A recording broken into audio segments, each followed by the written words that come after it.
Secondary school was not great.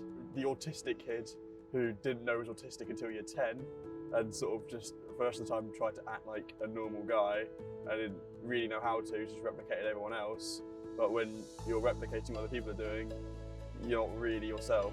So you're sort of just an outcast as people sort of just use you to mock and take the piss out of year 10, figure out, learn I was actually autistic. I was like, okay, well I've spent up till this point just trying to act normal.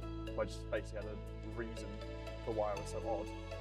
At which point I was sort of just struggling to figure out who I was underneath.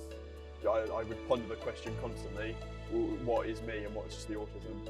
Like if something in my brain got fixed, who would I become? It's a question I still ponder to this day.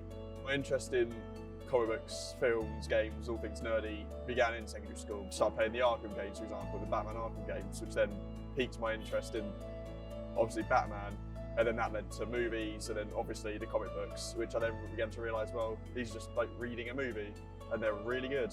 So I'm going to keep reading them, which spiraled into a comic book addiction that I still have, because they became an escape for me.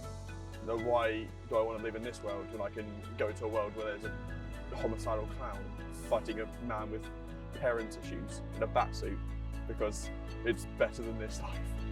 Going to Comic Con was when I first was like, I'm not alone.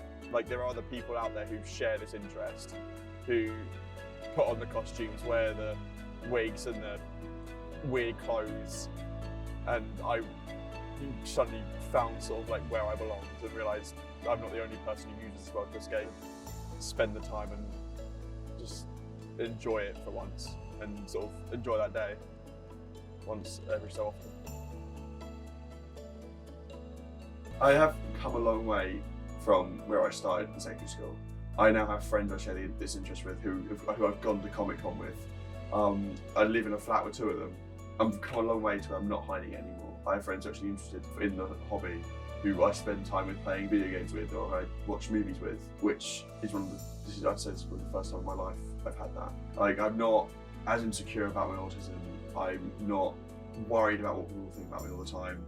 Like, it's still there sometimes, you know, I have the moments, but a lot of the time now I'm happy in who I am. I'm not going around scared of everything. I can go into a shop and look at nerdy things without worrying about everyone's eyes on me. Basically, I'm not pretending to be someone I'm not anymore. I know who I am now, and I'm not scared about it. I still like comics, I still like films, I still like games, but they're less of an escape and more of a hobby. And now a hobby I can share with friends I've made at uni and other parts of my life. So I'm not alone. I'm not letting fear dictate my life anymore.